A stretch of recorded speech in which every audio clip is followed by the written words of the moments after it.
Hi, folks. Thanks for taking the time to join me on this review. I'm only going to work four of the problems, kind of talk about them. The answers are available in the link on the website as well. You can go back and take a look. Come ask me any questions if you need to. So, completing the square is another strategy to solve for the roots of a quadratic. You also have factoring, if possible, quadratic formula, and there are others. But completing the square is going to be important to us as we move into conics. We're going to need to rewrite equations of conics to fit a certain form, and completing the square is the method we need to do that.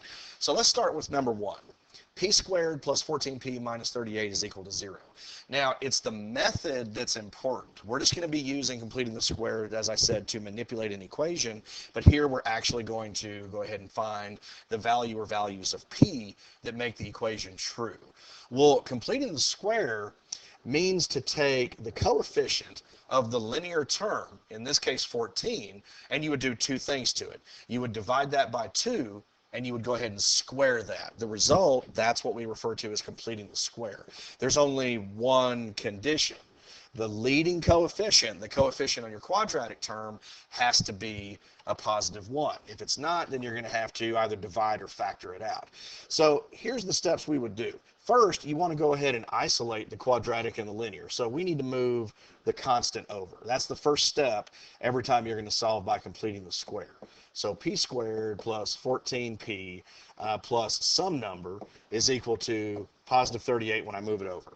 Now, as I said, in order to complete the square, you take the linear coefficient, in this case 14, I'm going to divide by 2, and I'm going to square the result. So 7 squared is 49.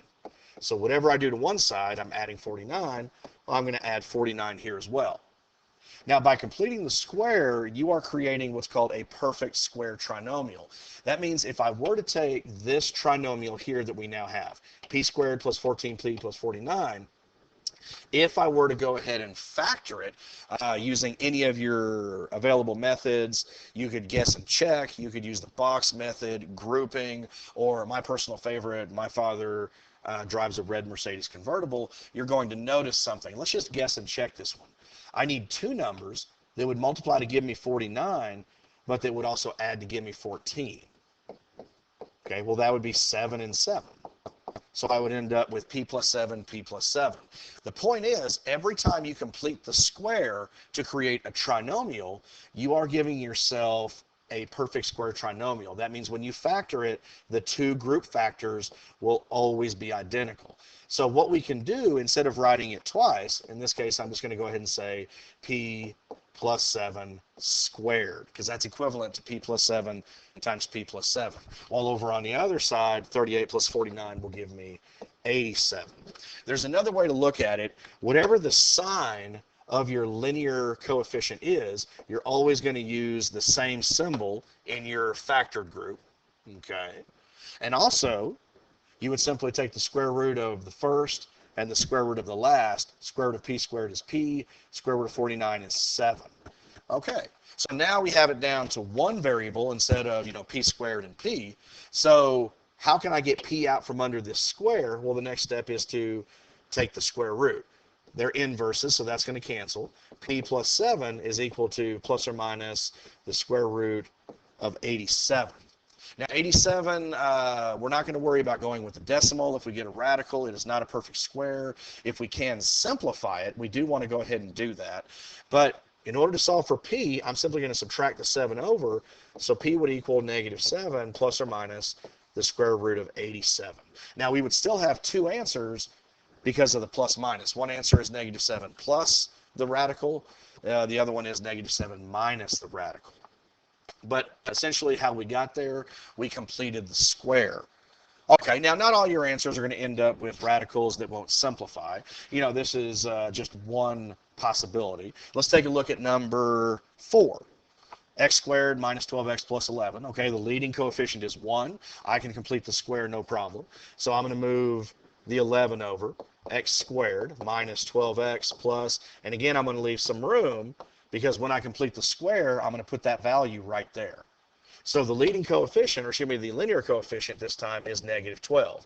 In order to complete the square, I first divide by 2, and square what I get. So it doesn't matter if that coefficient is positive or negative. By squaring it, you always end up with a positive. So half of 12, 6 squared, 36. Whatever I add to one side, I'm going to add to the other. So let's see here. This would equal a positive 25. Well, what do we end up with on the left side? Well, you'll notice what two numbers could multiply to give me 36, but then add to give me negative 12. Well, it would be negative 6 and negative 6. Or if we did it the other way, go ahead and get your squared group ready. Because the 12 is negative, I'm going to put a minus here. Square root of x squared is x. Square root of 36 is 6. So either way, we still end up with x minus 6 squared. Now, just like we did previously, we want to solve for x. So to get rid of the square, we take the square root. Okay. They cancel. X minus 6 is equal to plus or minus 25. Now, because we actually did, because we did end up with a true radical, we can actually simplify this. So when I bring the 6 over, this is going to be 6 plus or minus 5. So 6 plus 5 will give me 11. 6 minus 5 will give me 1. So those are my two solutions. Okay, those are the two answers that would make the quadratic true. Okay, now like I said, we're going to skip around a little bit. Let's go to the last set.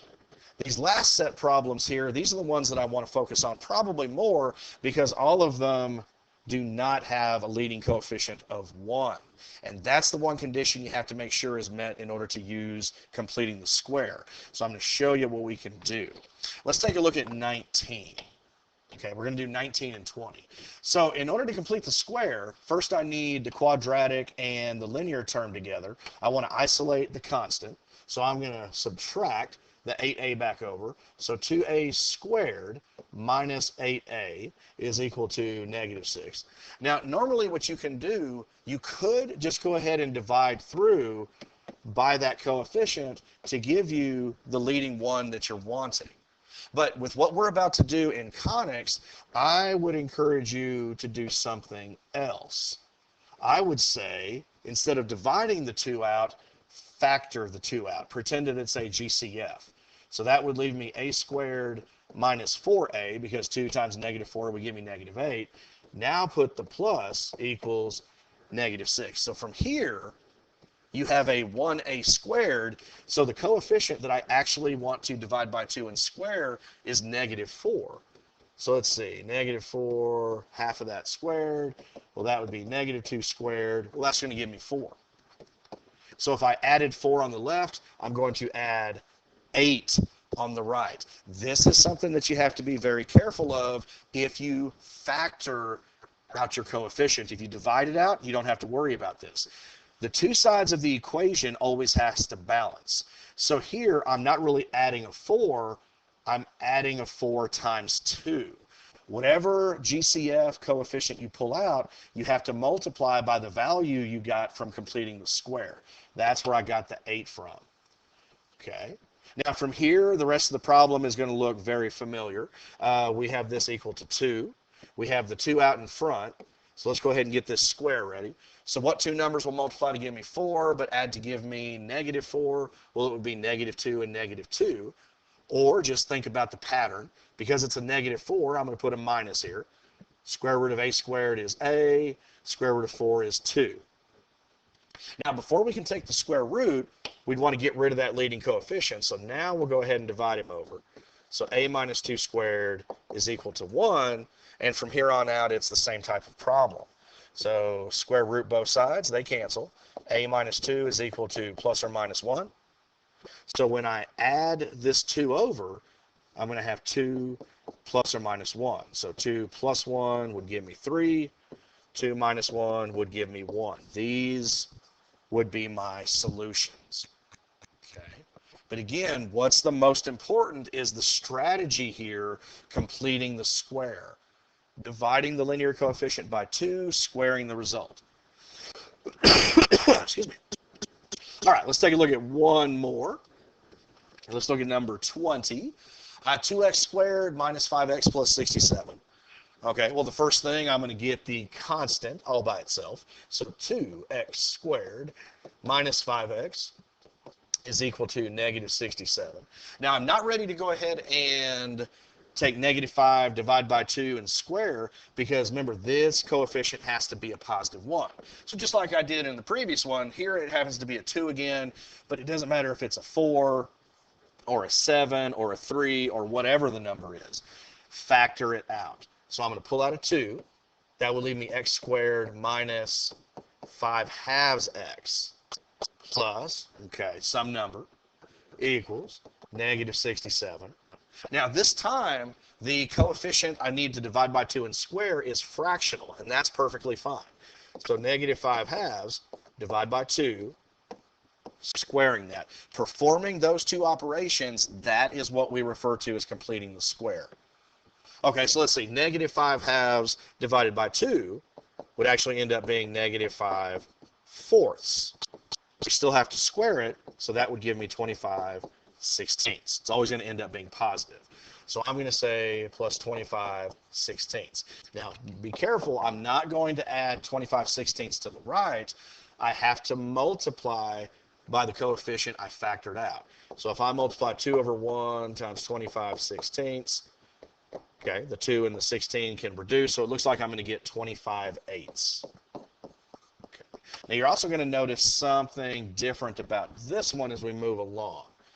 Okay, so let's see. Now we have 2 times, well, the 5/2 is negative, so I'm going to put a minus there. Square root of x squared is x. Square root of 25/16 is 5/4 equals. Now we have to combine these guys here, so we need a common denominator. -67 over 1 plus 25/8. It would be 8. So this is going to end up giving us 8 times -67, -536/8 plus 25/8. Now, when I go ahead and combine those, common denominator stays the same, but this is -511. So you might already be thinking correctly that, oh, I forgot the square here. When I take the square root, we're going to take the square root of a negative value, which means it's going to go imaginary. Again, this will not be happening during our conics section, but it's the strategy that we need to remember. You're going to come across all kinds of problems like this if you're just solving a quadratic normally. Well, before we can take the square root, again, we've got to divide the 2 out. Or instead of doing that, why don't we just multiply through by the reciprocal? Okay, those 2's are going to cancel out just the same. So I'm going to have x minus 5/4 squared is equal to -511 over 16. Now we take the square root. Those are going to cancel. So x, I don't need parentheses anymore, minus 5/4 is equal to, now when you take the square root of a fraction, if you'll recall, you can apply the square root, or any root for that matter, to both the numerator and the denominator. So see, if I do that individually, the square root of -511, well, we can't simplify it. It's not a perfect square, so the 511 has to remain where he is, but the negative, remember, we define that as I. So that would be I square root of 511. The square root of 16 is a perfect square, so that would give me 4. So what I'm going to end up with over here is I square root of 511 over 4, and then we don't want to forget the plus minus. Now, luckily, this problem was pretty nice to us. You'll notice they already have the same denominator. So I'm going to, as a last step, pull this 5/4 over by adding it. So x equals 5/4 plus or minus I square root of 511 over 4. Now, you could leave them separate, as I've gotten here, or you could go ahead and combine them. 5 plus or minus I square root of 511 over 4. Again, I'm not really interested in finding the solutions by completing the square. It's just the strategy that is the most important. Being able to manipulate the equation. That's what we're going to be doing with conics. Okay, so if you do need help, please come in and let me know. You have the notes to this uploaded. They are not worked, but you do have all the answers available, so you can check yourself as you go through. So thank you very much, guys. Have a great day.